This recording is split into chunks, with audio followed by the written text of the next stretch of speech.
Getting the smile and confidence you've been dreaming about, all from the comfort of your home, isn't a total mystery with Byte clear aligners.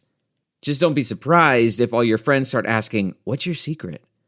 Begin by ordering your at-home impression kit today for only $14.95. Byte clear aligners are doctor-directed and delivered to your door. Treatment costs thousands less than braces, plus they offer flexible financing, accept eligible insurance, and you can pay with your HSA FSA. Get 80% off your impression kit when you use code WONDERY at Byte.com. That's BYTE.com. Start your confidence journey today with Byte. Acast powers the world's best podcasts. Here's a show that we recommend. What is The Briefing Room? It's a behind-the-scenes look at how the criminal justice system works and the lives of the people within that system. If you love true crime, well, these are the real people who do the job every day of making sure justice is served. Hi, I'm Detective Dave. I'm Detective Dan. Together, we have decades of experience in local law enforcement, a profession that we think is often misunderstood. So we're going to explore how to do it right, and we won't shy away from when it's done wrong. These are stories you'll hear nowhere else. Unique, frank, and unvarnished. From the team that brought you Small Town Dicks, this is The Briefing Room. Episode 1 drops on August 30th. We'll meet you in the briefing room. Acast helps creators launch, grow, and monetize their podcasts everywhere. Acast.com.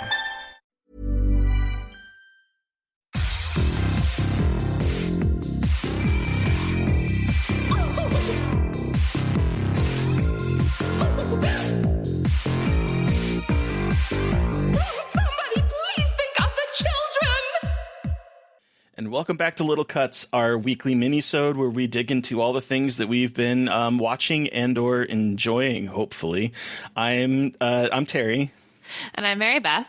This week we are talking The Two Usuals, plus a Guatemalan horror film, the story of an alien warrior and his escapades on Earth, and Terry's final 80s Mexican slasher. Hell yeah. Woo! Yeah. So, tell me about this 80s Mexican slasher, Terry. All right. So it turns out that I probably should have started with this one and then worked my way up. Because this is actually the first of the, it's not his first film, but it's the first of the movies that Vinegar Syndrome had available. And I think it might be the first of this sort of like horror trend that he took on in the 80s. But this one is Cemetery of Terror. Okay. And again, it's by Ruben Galindo Jr. This might be my least favorite, which is why I kind of wish that I had started with it and not ended with it. If you are going to watch these 3 Vinegar Syndrome releases, I would really recommend starting with this one and ending with his latest movie, which was Grave Robbers, the one that I actually really enjoyed. So this one, okay, Mary Beth, the premise on paper, this sounds really, really good. Okay. It's Halloween. Okay. A group of college students decide to, I guess, to hopefully get lucky with these girls, decide to steal a body from a local morgue. I'm not really sure. What all girls want. Girls just want to have dead bodies from the morgue.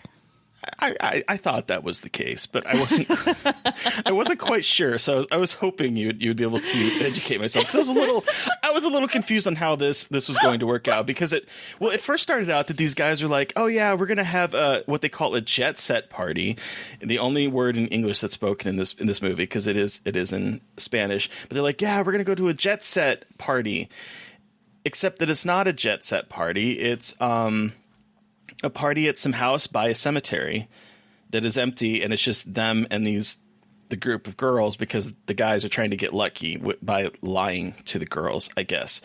That it was like a party? Yeah, that it was going to be like a big party with a bunch of like famous people. Okay, if I rolled up to a fucking giant house and there was just 3 dudes and a dead body. Well, they haven't gotten the body yet. Oh, okay. I was like, I would run. Like, what the fuck? Bye. A goodbye. Yeah, I will not be attending your party, asshole. It's next to a cemetery, and after like the guys are trying to get lucky with the girls, and the girls are not having it, which fair.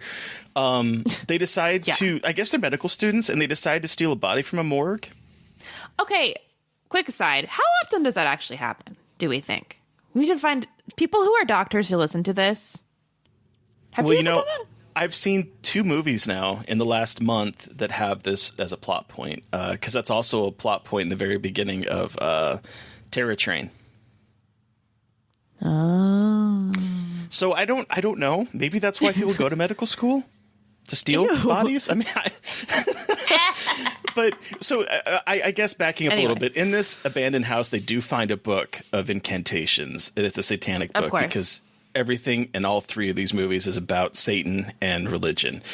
Okay. And so I guess they decide to take the body to the cemetery and perform this incantation. Okay. And they bring the body back to life.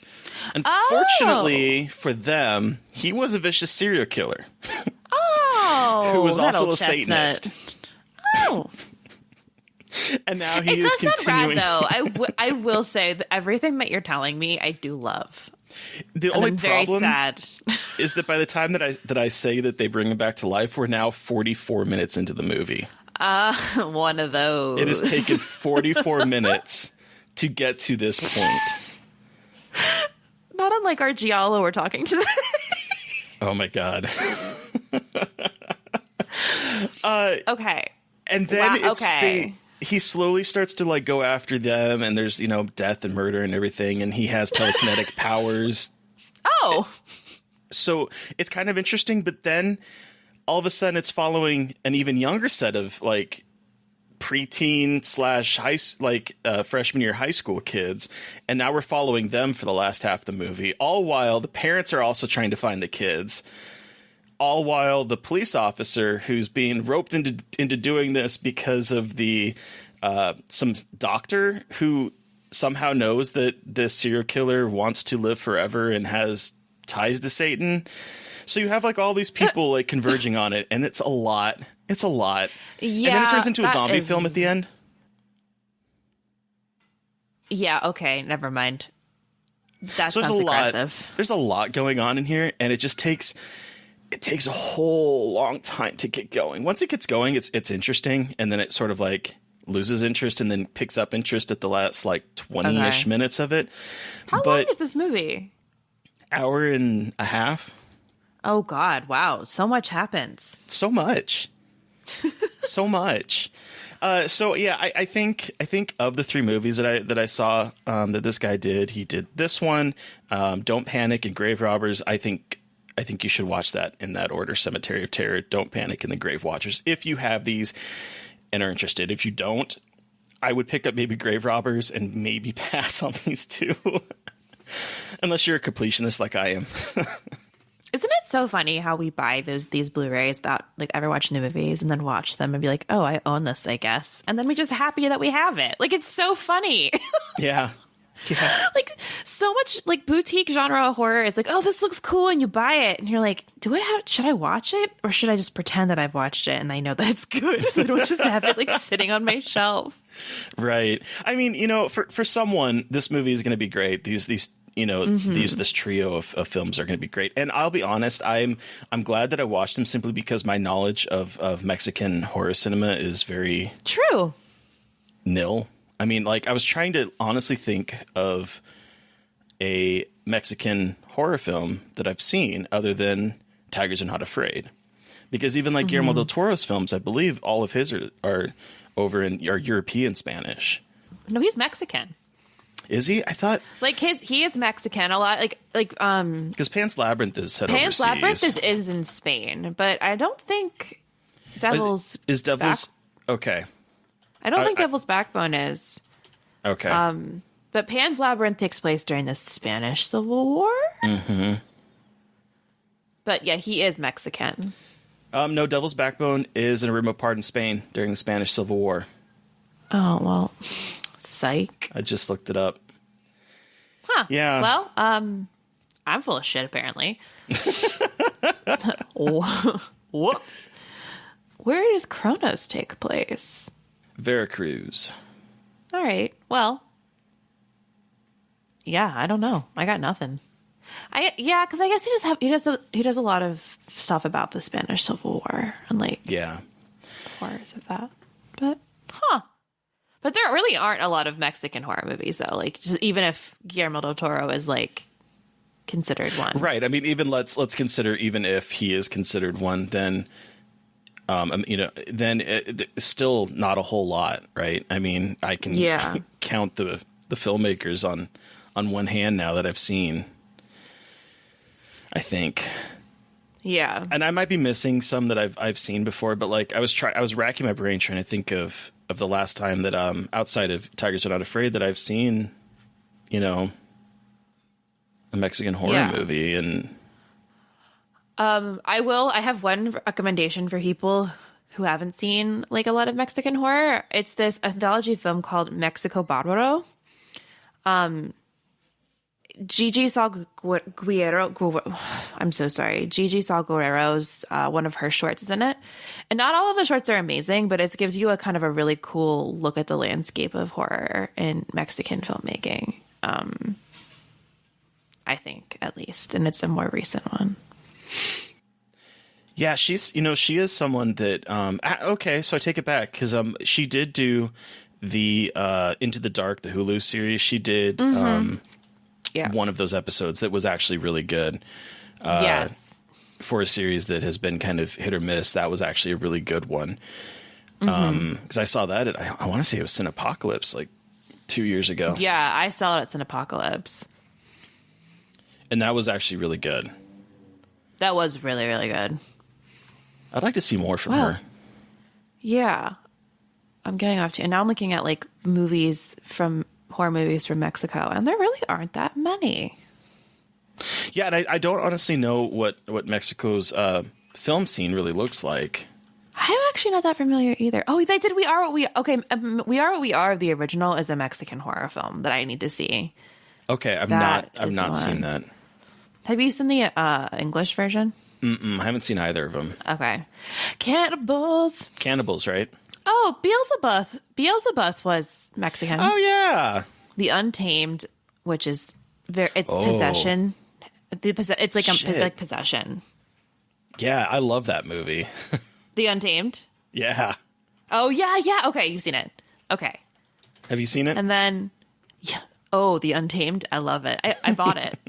I was like, I don't know if I'll ever watch this again, but just having this like tentacle porny film is important. Yeah, you could tell me. that one definitely was taking like cues from Possession. Have you seen We Are the Flesh? Oh, yeah, I have seen that one. Okay, I have not, and I'm scared. I didn't like I'm a it. little. Because isn't it just like a lot of like really It's nasty? really- Yeah, it's It's about like nasty, right? incest, and I barely remember that movie. I just remember the ending, because the ending I was like, what the fuck? Okay. Cool. I don't know. Some people really reacted to it, but like for me, that was not for me. Okay. Well, maybe I will, and maybe I won't. But anyway, that was Cemetery of Terror. Went down a rabbit hole. We sure did, but I'm glad we did, because like I'm now realizing that I have seen more, because I honestly was like sitting here racking my brain for it, and I'm glad that there's more. There needs to be more. Yeah. Oh, and anyone listening, please recommend us good Mexican or any Mexican horror movie. Yeah. Let please us know do. what we should be watching. And then I know that we both have seen this movie, and you alluded to it in our opening. Psycho Goreman. What a good movie. So that's out on VOD the day that this is coming Today. out, this episode. Yep.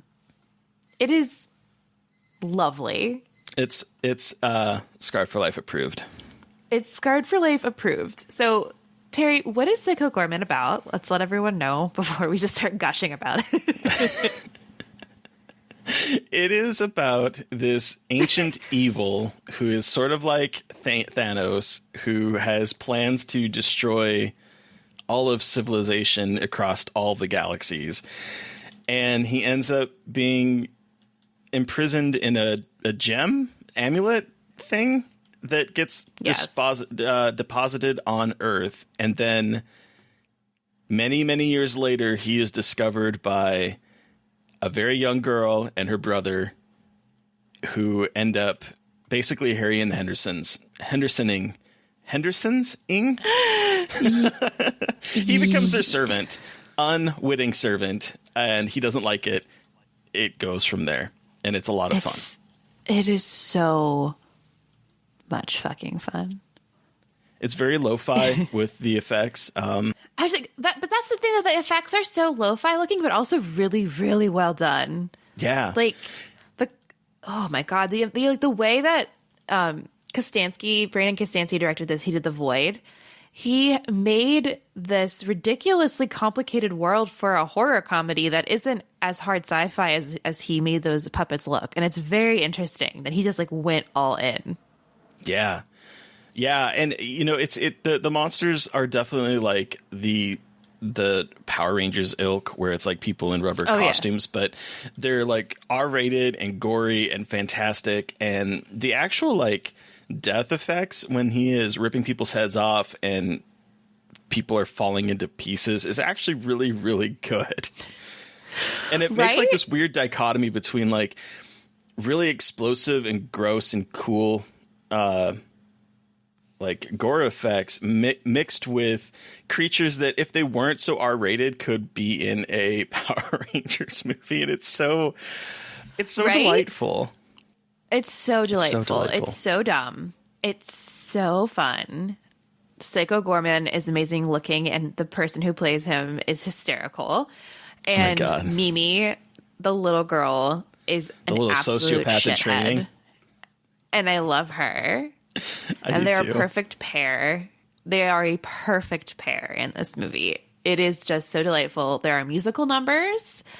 Yes, there are. There is heavy metal dodgeball. There is that. It's just... It has everything. It has everything. It's like this...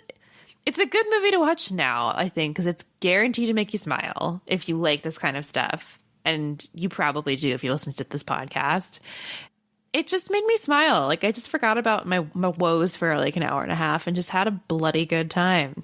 Yeah, it's silly good time. It's a lot of fun. I really, really enjoyed it. I would love to talk to Steven Kostanski. Steven Kostanski, not Brandon. Oh my God. Because it's a lot of fun. And I'll be honest, as someone that is not a fan of The Void, I really like this. So if you heard The Void and were like, I don't know if I like that movie, this is completely different. I also was not a fan of The Void, and I did not know he directed The Void until after I watched it, and I'm glad I did. So yeah, don't worry about that. Also, it's very anti-religion, which is very fun. Yeah. It's weird, weirdly deep in some parts. But yeah, so please, Psycho Gorman, it's on VOD today. He co-directed The Void. Co-directed, okay. Because he works at the production company called Astron 6 in Canada, and they make all the movies that they make are this kind of like level of insanity. Yeah. So those are mine. Okay. And those one of yours. What I want to hear about this Guatemalan horror. Okay, so on the opposite end of the spectrum of Psycho Gorman, we have La Llorona. The Shudder version of La Llorona. Shudder's La Llorona, which is not the shitty one that came out last year, but this one is by Jairo Bustamante.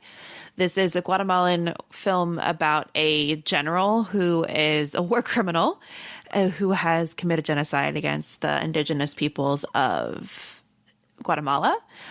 He is basically pardoned, or like his being sentenced to, oh yeah, you committed genocide. They overturn the charge, and there's these massive protests going on outside of their home. And while they are trapped in their house, some weird things start happening when a young woman arrives to their house.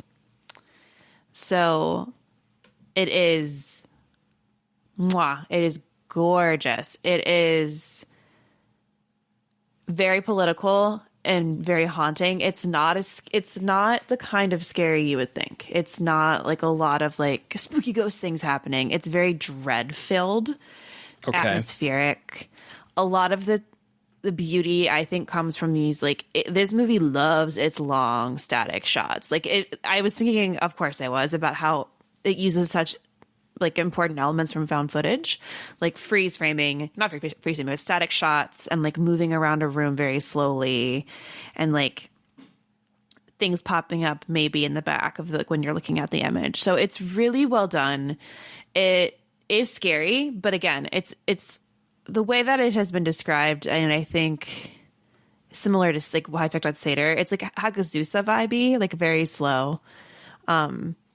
But terrifying at the same time. So it's on Shudder. I would definitely recommend it. It's from Guatemala. I don't like, we were just talking about Mexican horror. There's not a lot of horror that we see coming out of South and Central America. And so I would recommend this movie quite a bit. It's sad though. So get ready. Yeah. It's not just about like a ghost of someone who died, but also like the ghosts of genocide and how it haunts the family members who were like complicit in his violence. So yeah, it's heavy.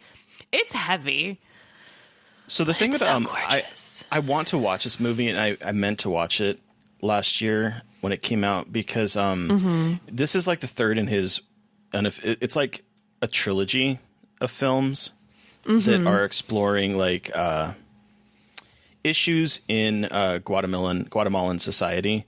So like this, so he did I don't know how to pronounce it. Ixcanul is the very first one, and it's about a marriage of a 17-year-old Maria by her parents, and then you have Tremors that came out that is about an evangelical father who comes out of the closet, and then you have. Wow.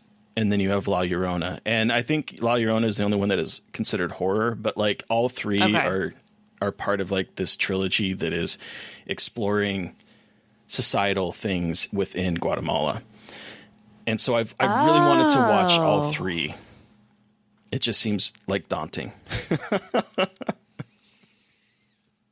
Yeah, because I don't think these films are long, but they're definitely not easy to watch. Right. Would not call any of those. Well, La Llorona is difficult to watch. Just because it's really sad.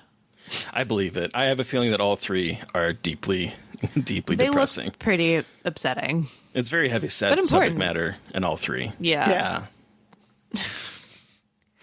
But yeah, so that was the big other movie that I watched was La Llorona, and I slept. I was like, it was on so many people's best of 2020 lists, and I slept on it. I'm sorry, everybody. Well, I was just going to ask you, now that you've seen it, would it have made it on your top 10? Yeah, I think so. Yeah. Which I hate saying because it makes me so sad I didn't see it. But again, it's an arbitrary top 10 list. Like it doesn't matter. It doesn't really matter. But it is absolutely gorgeous, and it deserved all the praise that it got, and it deserves more praise because, again, like Shudder is killing it with bringing movies like this to Western or like more like to the U.S. audiences that are and getting more attention to those filmmakers. So. Well, there you go, folks. Like, if you really liked Mary Beth's list last year, go watch this movie because that right there sells it. That it would have been on your top 10. Yeah, exactly. So that aside, taking a completely different direction again. Would you call it a wrong turn? Oh my God. I would actually. And I'm groaning because I didn't get to say it first. And boy, this was a wrong turn. Okay, so this was Wrong Turn 4. Bloody Beginnings. Yeah. Bloody Beginnings. Came out in 2011 from the same director who did the third one. Left 4 Dead.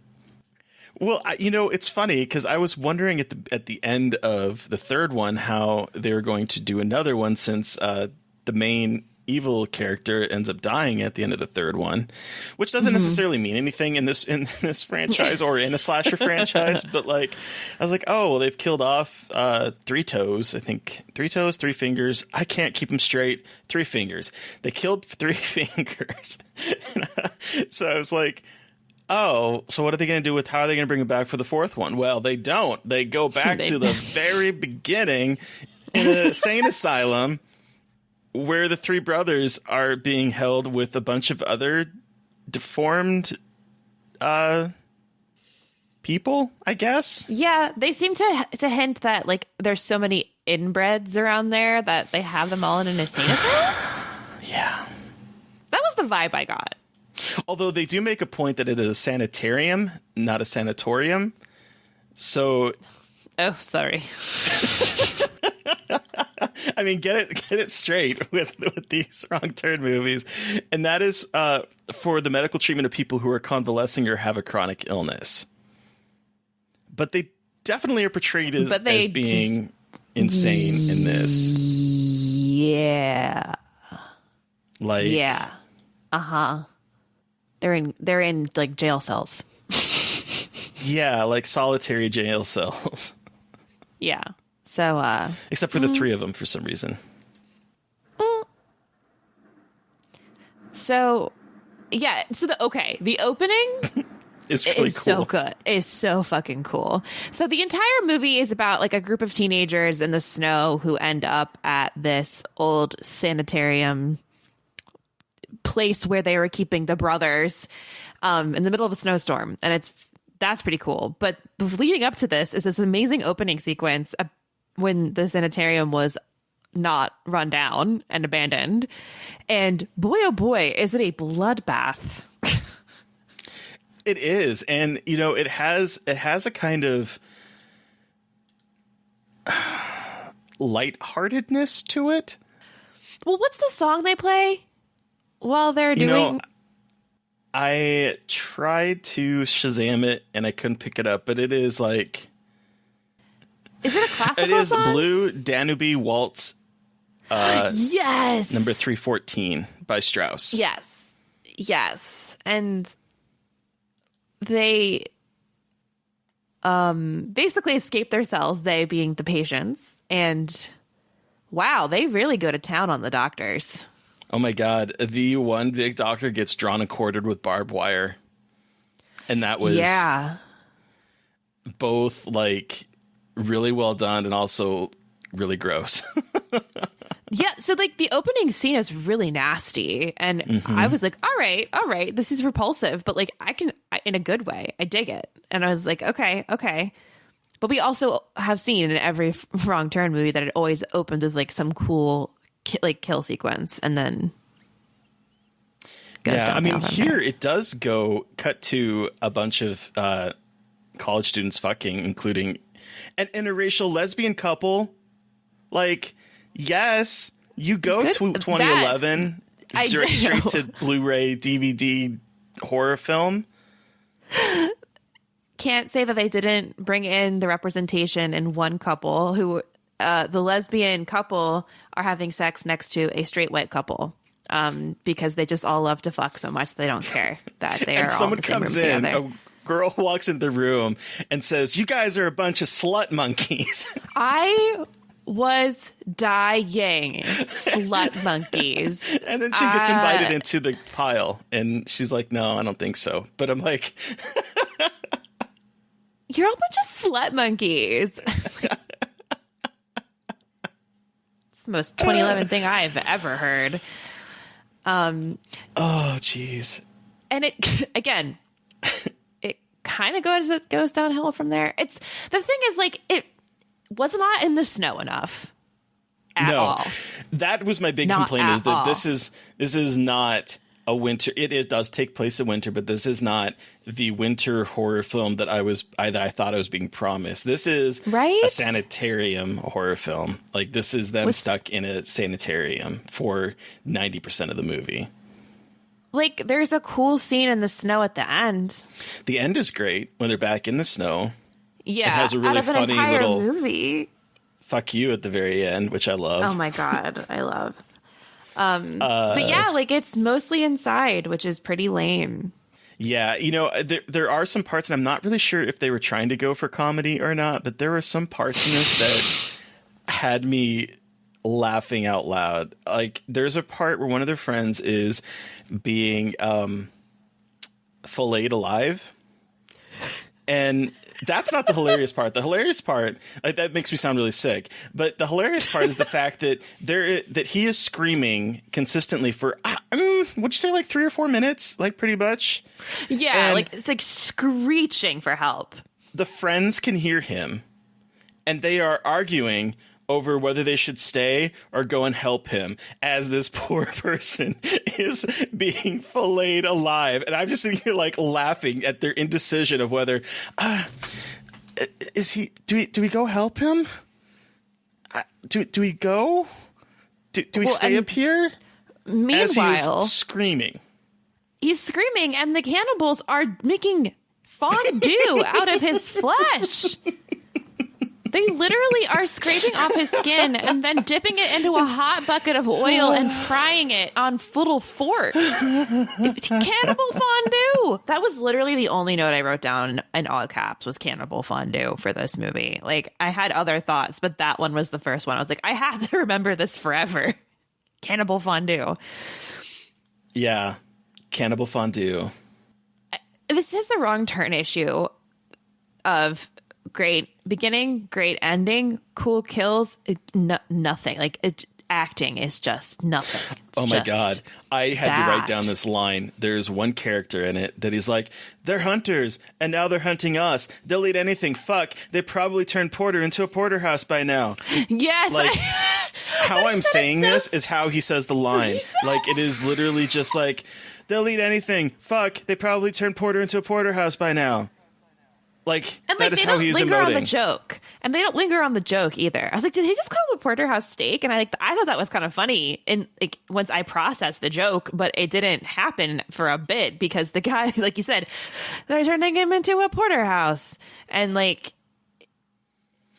it's The just part is that he literally. terrible. So if this line was written as like, they'll eat anything. Fuck. They're probably turned him into a porterhouse right now, but he's like, they'll eat anything. Fuck. They probably turned Porter into a porterhouse by now. Like, you could almost feel like he was reading from cue cards. Him and his fucking Rob Thomas hair. Like, everyone in this movie's hair. I'm just like, what is going on? What is going on right now? What were people in the 2011? Were we okay? No, Like, that's what- when I graduated from high school. Oh God. I was not okay. I was not okay. So, but I guess just like I enjoy. I had an okay time watching it. Yeah. Again, like I'm So where would you not put mad this about it. in our very controversial list? Yeah, damn, we fucking got canceled over this one. Yeah, we did. I don't understand. So we had 2, 3, 1, right? I think Yeah. I would put 4. I want to get canceled. I'm scared. I'm overthinking this. I'm really overthinking this, like, too much. I think I would put 4 between 1 and 3. Okay, so better than 3? The only reason I say that it's better than 3 is because of, like, the open. I'm doubting everything. I'm gonna say by 4 goes in front of 3. 4 goes in front Okay. of 3. This is what I this is am- my words. I am a 2, 4, 3, and then 1. Okay. Only because Isn't Only it because weird? I think- It's like very hard to rank these because they're not that good. So you're Well, like, so how do I I was- qualify any of this order? I was in a chat with Trace and Joe last night, and they're like, "I can't believe you thought that 3 was good. And it's like, let's back this up here. We're talking Wrong Turn. We are not talking like I am ranking the Scream series or, Nightmare on Elm Street series. This isn't exactly like the top tier of horror franchises. So saying that I liked these movies is a little bit of insulting. a stretch. It's also insulting. It's a little bit of a stretch. Okay, so what is their opinion on Wrong Turn? I didn't ask. I meant to ask them, like, okay, so tell me, like, why should I like 2 better? I think a lot of people just like 2 because it's funny, or a lot of people think it's funny. Poop jokes. Shit ghost. I just can't get over that. I can't get over the shit ghost joke. So I've been thinking about this, and I honestly think that the reason why I don't like 2 at all is because it was such a drop. Like the drop in quality from 1 into 2 in terms of like the way it's filmed is incredibly obvious. And so like it was like it surprised the hell out of me, and I'm like, oh, this is definitely a release to DVD quality movie of like the early aughts. And then 3 was like filmed better.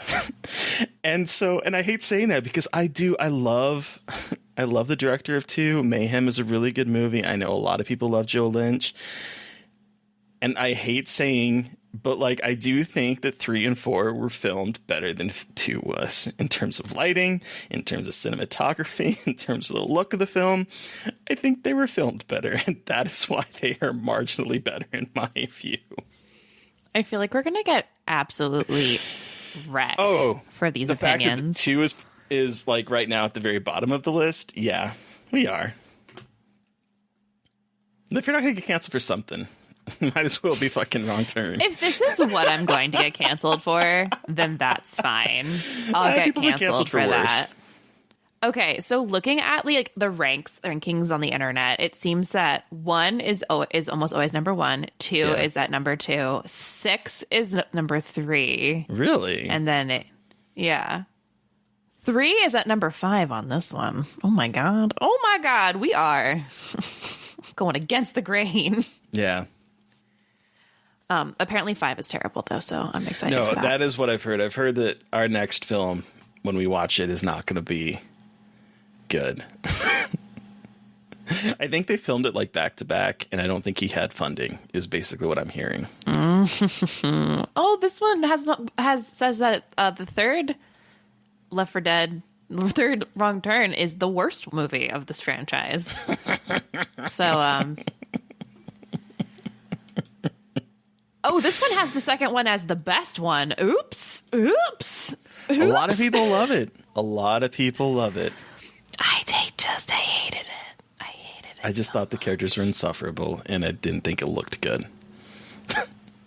Well, on that, I don't even know how to transition. On that note, speaking of, I don't know. Yeah, and I don't have a story nothing this week. I got no fun transition to talk about this next movie. So what are we talking about, Mary Beth? We're talking about the corruption of Chris Miller. Yes, we are. And we have which is 2 different a giallo, opinions but of it. not really. Yes. And we have, I think, 2 different opinions on this movie. So what is this about? Okay, so this came out in 1973. It is directed by Juan Antonio Bardem. This is from Spain. And so the long and short of it is a young woman and her stepmother suspect their handyman may be a scythe-wielding killer. That's not what the movie is about. No. The synopsis says. It is not. It is about a woman, her stepdaughter, and a random guy who have a weird psychosexual love triangle, and then a scythe-wielding killer comes in for like about 5 minutes. If that. I mean, it's a really cool scene. The murder scene, really cool scene, is vicious as fuck. But it again comes when there are 40 minutes left in the movie. Yeah, it is almost 2 hours long. Yeah, yes, it is. I loved it. I loved it. This might be one of my new favorite movies. I know. When you said that, I was like, oh, wow. I think that's awesome. I don't have the same opinion, but you know what I think? I don't have the same opinion, but I respect your opinion. No, I do respect your opinion. No, I know. So the thing is that like I think this is a movie that I need to watch again because you know, when you go into the movie and the synopsis is about a scythe wielding, you know, killer on the loose, and it's not at all about that. I kept waiting for him to show up, and so it made the first hour and 20 minutes incredibly long for me because I was not expecting this to be a gothic psychosexual romance that happened to have brief moments of murder. And so I was really, I think I was expecting something that I wasn't given. So I think that now that I know that, I kind of want to watch it again down the line and reappraise my feelings of it because I think that there's some really good stuff in it. I just was like waiting for the scythe killer to show up and start killing people. Fair enough.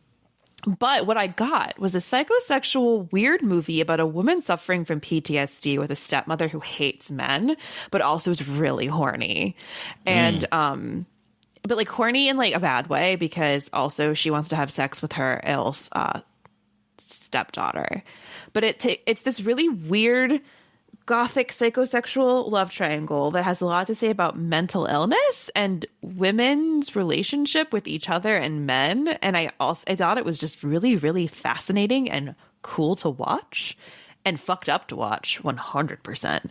But I was so into it. Like, I just thought it was so...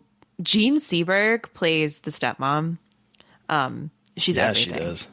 She is so good. Have you? Do you know anything about Jean Seberg? I know that Kristen Stewart played her in a movie called Seberg. I went down a rabbit hole because she, in the late '60s, she was providing financial support to civil rights groups such as the NAACP and Native American school groups, and famously gave money to the Black Panther Party, and the FBI ruined her life. No shit.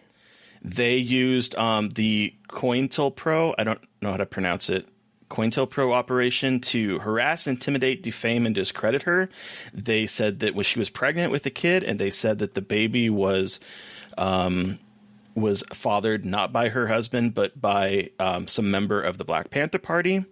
She had a miscarriage, and she ended up having an open casket funeral so that people could see that the baby was not black, that the baby was white, to disprove. She ended up spending most of the 70s blacklisted from Hollywood. And I think that's one of the reasons she made this movie, because in her biography, she mentions that the only reason she took on a lurid role was for the money, because I think that she was having financial problems from the 70s due to this. And then she ended up committing suicide, ? In a car where her body was discovered 9 days later. Oh my God, what the fuck? So that explains why she seems so goddamn sad the whole movie. Yes. Because this would have been deeply, deeply sad. Yeah, because this would have been because I think that I think in 1970 was when she didn't miscarry. She gave birth to the baby, and the child died 2 days later. But it was awful. A premature labor, and that was in 1970. So this was filmed just a couple years after that. And I think that based on what I've read, her husband said that she was deeply depressed after everything was going on and being blacklisted from Hollywood. So, I mean, her story is really sad. There's no other way to say it. But yeah, I was not expecting to see that when I clicked on her name in Wikipedia and went down a rabbit hole of this poor woman who was ruined. I had no fucking idea. I should have. Wow, that is awful. Yeah. Wow. What that makes this movie even darker because the things that she does in this movie are whack. No, the line when she says that when she is talking about that one day her ex-husband will come back to get his daughter, her stepdaughter, and she says he'll find her very much changed and then we'll be even. Like, whoa, that moment was like a mic drop moment for me. I was like, oh, okay. It's wow. The end of the movie is really good, though. The ending is so good. The slow motion. Everything about this movie is just like so weird and cool. And there's a slow motion stabbing that's really cool. And it's just women. And the guy, the handyman that stays there is like, I think he's really attractive. And there's a moment where Chris, the main one of the main women, like is like with him, and she like takes his hand and puts it on her neck, and I'm like, girl, same. I literally wrote that in my note. Girl, same. It's a very sexy movie, like in a gross way. Like it makes you feel kind of dirty for thinking it's sexy, but everyone's really hot and everyone's just like really attracted to each other. Chris Miller, who is attempting to be corrupted, is so hot and so traumatized. Oh my God, she is gorgeous. She is so traumatized, and it is. She really is. Deeply upsetting, but also really in a fucked up 1970s kind of way. Interesting to see how it was interpreted on screen. Spoiler alert, just briefly, because it made me laugh so hard. When you find out the killer and their motive, he basically says, what? Having horses is expensive. I texted Terry, horse boy, always sus. Like, what? It's expensive to keep horse. Oh my God. I about died. Like, it is so good. It's just absolutely ridiculous. And to add to the ridiculous vibe of this movie, I got a very interesting text message while I was watching this movie. Oh my God. Yes, you did. So, okay, watching this movie, it's very sexual. It's very weird. I get a text from a number that I don't know, and it just says, hey. And I was like, all right, whatever. It's just a random text. I will ignore it. And then not merely 10 seconds later, the person sent me another text, and it was a photo of herself with no shirt on, a nude. I was sent a nude by a random person. A nude. As the hips I have people never say. received a nude like this before. It was very strange, and the timing was impeccable, strangely apt. I'm like, were you watching me? Like, what are you doing? So I got a titty pic while I was watching this movie, and it was very strange. I was texting Terry. I was like, Terry, I just got a titty pic while I'm watching The Corruption of Chris Miller. What is going on? And I told her, I was like, I had to like reread it briefly because I immediately went, unfortunately, to like her getting a dick pic because, like, let's be honest, on the internet, that seems like a more apt thing to be receiving than a titty pic.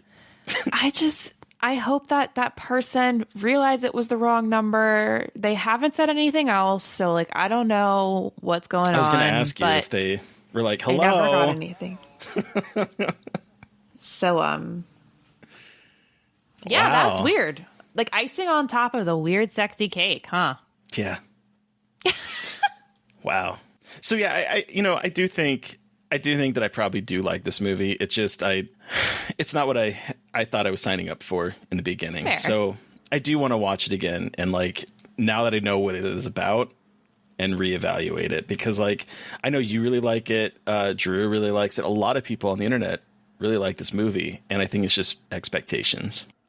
I think that this should not be marketed as a giallo. I'm just going to put that out there. I think just calling it a giallo sets it up expectations. Maybe saying influenced by giallo, but I think calling it a flat out giallo is like doing its own marketing a disservice. But that was the corruption of Chris Miller and the corruption of Mary Beth McAndrews with with titty pics. Random titty pic. Yeah. So that does it for this week's mini-sode. But before we wrap up, Terry, who are we talking to on Monday? We are talking to Gory Corey herself about a lesser known R.L. Stine movie. Well, I say lesser known, but when I posted that I saw this movie, a lot of youngins really like this one, and it's R.L. Stine's The Haunting Hour. Don't think about it. And so that is our Monday episode, and I'm really excited because it's actually a really good conversation, and I like learning about what is scaring this next generation of kids. Yeah, it was a really cool conversation. So the movie is something. The conversation is great. So yeah. And then okay, so because Terry and I are covering Sundance next week, we're not going to do a Little Cuts episode because we're not going to have time to watch A Wrong Turn and a Giallo and record and edit. So we're taking next week off for Little Cuts only. We'll still have a main episode. And then we'll be back that next Friday to talk about our Sundance faves. So we'll do no episode this coming Friday, and then a Sundance episode, and then we'll be back to our regular scheduled program after that. Yeah, and honestly, at this point, I don't know if we can call this particular episode a mini-sode, because I know, fuck. I'm going to probably have to cut a lot out of this, because we just went on tangents about the dumbest shit. Oops. Sorry, y'all. Oopsie. I think it's fun, though. Yeah, it is fun. It's more loosey-goosey. Very, yes, very I just said loosey-goosey. So we're really excited for covering Sundance. It's I think it's both of our first Sundance dances, even though we're covering it from our couches, but it's very exciting. So we're watching so many movies. Oh my God. So Pray many for movies. Us. Pray for our brains. Please It's do. not even the watching, it's the writing. Like Terry was saying this before we were recording. It's like watching them isn't the hard part. It's the having to formulate cohesive thoughts they have to publish on the internet. Yeah. Oops. Yeah. Quickly, too. Quickly. But that aside, everyone, you've heard from us, but we want to hear from you. Did you watch a film that we talked about and you have some thoughts? Do you have some suggestions for movies we should talk about, particularly Mexican horror films that I would love to watch more of? Send us an email at scarredforlifepodcast@gmail.com, or you can reach out to us directly on Twitter. I am at MB McAndrews. And I'm at Gaily Dreadful. And of course, don't forget to follow the podcast on Twitter at Scarred Podcast. And don't forget to review, rate, and subscribe. Thank you to Eric Power for our artwork. Thank you to Sean Keller for our music. Thank you to everyone for listening. Stay safe out there, but most importantly, stay creepy. And until next time. Won't somebody please think of the children?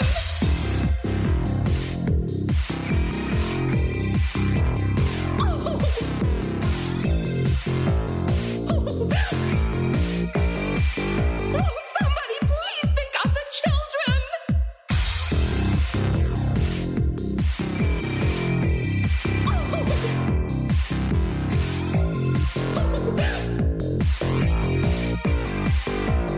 Somebody please think of the children!